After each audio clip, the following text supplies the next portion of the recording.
எத்தனை பேர் உடைய தயாரா இருக்கிறோமோ அத்தனை பேரை என் தேவன் வணைந்து கொள்வார். அல்லேலூயா. நம்ம முதல்ல நம்மளை உடைவதற்கு ஒப்பு கொடுக்கணும். தேவனுக்காக உடைய ஒப்பு கொடுக்கிற போதுதான் தேவன் என்ன பண்ணுவாரு, நம்மை வணைய ஆரம்பிப்பார். பாருங்க, உங்களுக்கு எல்லாம் கிதியோன் எத்தனை பேருக்கு தெரியும்?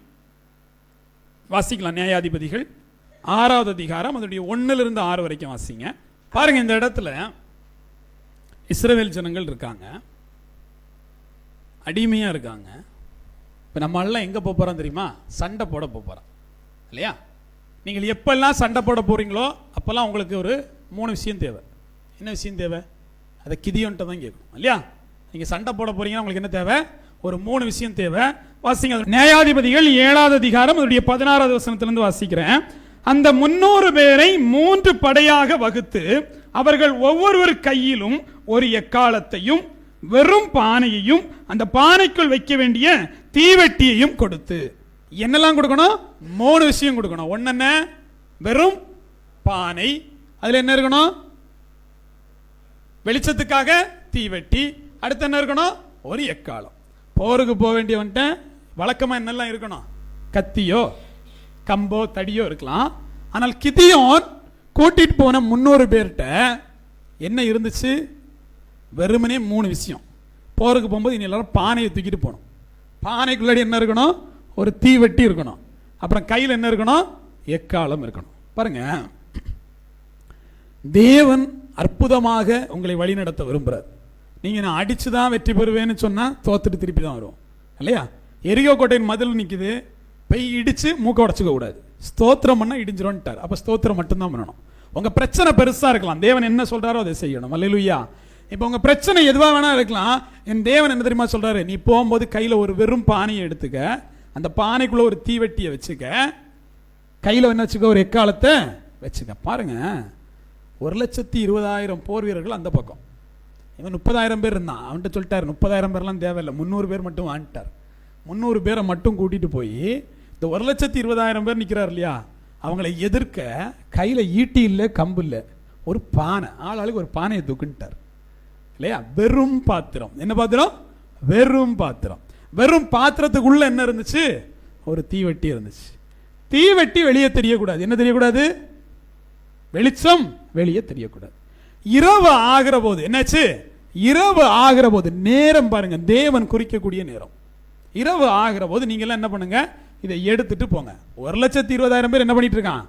உறங்கிட்டு இருக்கான். ஆள்லாம் நல்ல தூக்கம். நேரம் ரொம்ப முக்கியங்கிறது. தேவன் சொல்லக்கூடிய நேரத்தில் தான் நீங்க செயல்படணும் இல்லையா? உங்க விருப்பத்துக்கு பட்ட பகல்ல பானை எடுத்துட்டு போனீங்கன்னா குத்தி கொண்டு போடுவான். அவன் என்ன பண்ணோம்? நைட்டு போனா நைட்டு தான் போடும் இல்லையா? லைட்டை உள்ள வச்சாச்சு, மூடியாச்சு, பானையை தூக்கிட்டு 300 பேர் போறான் பாருங்க. எல்லாம் சுத்தி படுத்து கிடக்குறான். எந்த அளவுக்கு அறிவாளியா இருக்கானுங்கன்னு பாருங்க. பானையை தூக்கிட்டு போயிட்டு தேவன் சொல்றாரு, நான் எப்ப சொல்றனோ அப்ப என்ன பண்ணணும்? நீ பானையை உடைக்கணும். நான் எப்ப சொல்றேனோ அப்ப பானையை உடைக்கணும். 300 பேர் எல்லாம் உறங்கி கிடக்குறானுங்களா, சுத்தி வளைச்சாச்சு. வளைச்சுக்கிட்டு கையில கத்தி கம்பு ஒன்றும் இல்லை, எவனையும் அடிக்கலாம் முடியாது. 1,20,000 பேர் இவன் குத்தி தீக்கவும் முடியாது. ஏன்? மொத்தம் 300 பேர். அவன் எல்லாரும் சேர்ந்து படுக்கும்போது காலை தூக்கி போட்டு அவன் விழுந்துருவான். 300 பேர் தான், மொத்த பேர் காலை கூட தாங்க முடியாது இல்லையா? இவன் கையில் என்ன கொண்டு போறான்? பானை. பாருங்க, தேவன் போடுறான்ட்டார். இப்ப இவன் யோசிக்கலாம், பானையை போட்டு அவனை எழுப்பி விட்டு என்ன சாவடிச்சிருவீரா அப்படின்னு யோசித்தா முடிஞ்சு போச்சு. வேலை ஒண்ணுதான், பானையை கொண்டு போடு. பானை உடைந்தது, வெளிச்சம் வெளியே வந்துச்சு. என்ன வந்துச்சு? வெளிச்சம் வெளியே வந்துச்சு. உடனே எக்காலத்தை ஊதுனான். எல்லாரும் மாறி மாறி வெட்டிக்கிட்டு செத்தான். பாருங்க என்ன நடந்துச்சு? என்னதான் நடந்துச்சு? பானை உடைஞ்சிச்சு, வெளிச்சம் தெரிஞ்சிச்சு, எக்காலம் ஊதப்பட்டுச்சு, எல்லாரும் மாறி மாறி வெட்டிட்டு செத்தான் இல்லையா? இப்ப யோசிங்க, நான் எதிர்முனையில இருந்த போர் வீரன். யாரு? எதிர்முறையில் இருந்த போர் வீரன். நான் படுத்து தூங்கிட்டு இருக்கேன். திடீர்னு சொல்லிட்டு ஒரு சத்தம் கேக்கு, பானை உடைஞ்ச சத்தம். முழிச்சு பார்க்கிறேன், சுத்தி 300 வெளிச்சம். சுத்தி என்னது? 300 வெளிச்சம். எக்காலம் ஊதப்படுகிறது. எக்காலம் யார் கையில இருக்கு தெரியுமா? பிரதான ஆசாரியன் இடத்துல கையில தான் இருக்கும். யார்கிட்ட இருக்கும்? பிரதான ஆசாரியன் இடத்துல இருக்கும். 1000 பேர்னா ஒரு படைத்தளபதி இருப்பார். எத்தனை பேர் இருப்பாரு? ஒரு படைத்தளபதி. அந்த ஒரு படைத்தளபதி தான் கையில என்ன இருக்கும்? எக்காலம் இருக்கும். இப்ப நான் முழிச்சு பார்க்கிற போது என்னை சுற்றிலும் என்ன இருக்கு? வெளிச்சங்கள் இருக்கு. என்னை சுற்றிலும் என்ன இருக்கு? எக்காலம் இருக்கு. 300 எக்காலம். அப்ப எத்தனை பேரு? 30 லட்சம் பேர் என்ன சுத்தி நிக்கான். எத்தனை பேர் நிக்கான்? 30 லட்சம் பேர் சுத்தி நிக்கிறான். சுத்தி என்னவா இருக்கு? வெளிச்சமா இருக்கு. இப்ப அங்க ஒரு வெளிச்சம் தெரியுது. அதுல வந்து நிக்கிறவன் யாரு? பிரதான ஆசாரியன் இல்லையா? அதாவது என்னது? தளபதி இல்லையா? இந்த பக்கம் நிக்கிறவன் தான் தளபதி. இவன் எல்லாம் எக்காலம். அப்ப சுத்தி நிக்கிறவன் யாரு? அவாளு. வெட்டுறான்னு சொல்லிட்டு வெட்டினான். வெட்டினதெல்லாம் யாரு? இவாளையும் வெட்டினான். புரிஞ்சு இல்லையா? சுத்தி படுத்து கிடக்கிறது இவன் ஆளுதான். ஆனா இவன் என்ன நினைச்சுக்கிட்டான்? எழும்பும் போது இதுல யாரு நிக்கிறா? தளபதி நிக்கிறாரு. தளபதி கையில எக்காலம் இருக்கு. அப்ப சுத்தி நிக்கிறது தளபதி ஆளு. அவனை வெட்டான். வெட்டினதெல்லாம் இவன் ஆளு. நைட்டு வேற தெரிகிறது. ஒருத்தனுக்கு மூஞ்சி தான் தெரியும். யாருக்கு மூஞ்சி தெரியும்? எவன் தளபதியோ அவன் மூஞ்சி தெரியும். மூஞ்ச பாக்குறான். இவன் நம்மாள் இல்ல. அப்ப இவனை சுத்தி இருக்கதும் நம்மாள் இல்ல. அவனை போட்டு வெட்டுன. இவன் கையில ஈட்டியும் இல்ல, ஒன்னும் இல்ல. அவனே அவளை வெட்டி எல்லாரையும் வெட்டி சாத்தான். நம்ம ஆளு கடைசி வரைக்கும் பண்ணினது ஒண்ணுதான், இந்த பானையை உடைச்சது.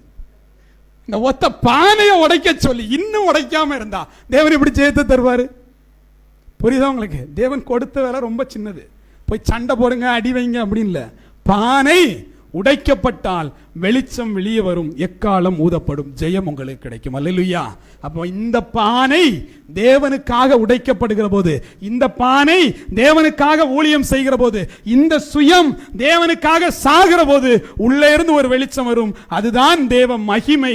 அது வருகிற போது எக்காலம் ஊதப்படும். நீங்கள் என்ன செஞ்சாலும் அது ஜெயம் கிடைக்கும். அல்லேலூயா. அப்ப என்ன பண்ணணும்?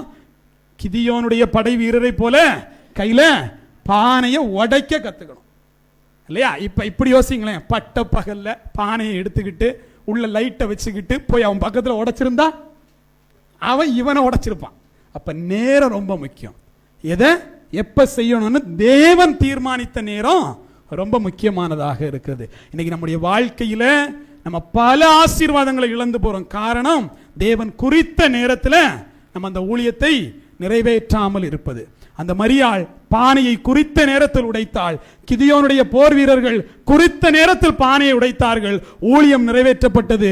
ஜெயத்தை சுதந்திரித்துக் கொண்டார்கள். உங்களுடைய வாழ்க்கையில இந்த பானை உடைக்கப்படாமல் நீங்கள் ஆசீர்வாதத்தை பெற முடியாது. இந்த சுயம் சாகாமல் நீங்கள் ஆசீர்வாதத்தை பெற முடியாது. உங்க கோபம், உங்களுடைய பாவம், உங்களுடைய இச்சை அழியாமல் நீங்கள் தேவனுக்கு பிரியமாக வாழ முடியாது. எக்காலம் உங்களுடைய வாழ்க்கையிலும் ஊதப்படும். எக்காலம் ஜெயத்தின் அடையாளம். உங்களுடைய வாழ்க்கையில் ஆசீர்வாதம் கிடைக்கும். ஆனால் அதற்கு முதலாவது இந்த பாத்திரங்கள் எல்லாம் யாஷுவா நொறுக்கப்பட்டது போல நீங்கள் நொறுக்கும் போது, நீங்கள் நொறுக்கப்படுகிற போது உங்களிலிருந்து யார் வருவா? ஒரு வெளிச்சம் கடந்து வரும். அது யாஷுவாவாக இருக்கிறார். அல்லேலூயா. நீங்கள் உலகத்திற்கு வெளிச்சமாக இருக்கிறீர்கள்.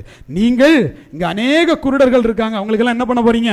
வழிகாட்டக்கூடியவர்களாக, தேவ நாமத்தை பறைசாற்றக்கூடியவர்களாக மாறுகிற போது என் தேவன் உங்களை ஆசீர்வதிக்கிறவராக இருக்கிறார். கடன் பிரச்சனை இருக்கு இல்லையா? கஷ்டமா இருக்கு. ஊழியக்காரின் மனைவியிடத்தில் சொன்ன வார்த்தை ஒன்னே ஒண்ணுதான், வெறும் பாத்திரத்தை கேட்டு வாங்கு உள்ள வெளிச்சத்தோட, வெறும் பாத்திரத்தை கேட்டு வாங்கு உள்ள எண்ணெயோட. அருமையான தேவச்சனமே, வெறும் பாத்திரங்கள் அநேகம் இருக்கிறது. நீங்கள் செய்ய வேண்டிய ஊழியமும் அநேகம் இருக்கிறது. தேவனுடைய சுவிசேஷத்தை அறிவிங்கள். தேவன் உங்களுக்கான எல்லா தேவையும் அவர் சந்திப்பார். இந்த வார்த்தையினூடாக தேவன் உங்களை ஆசீர்வதிப்பாராக. ஆமென்.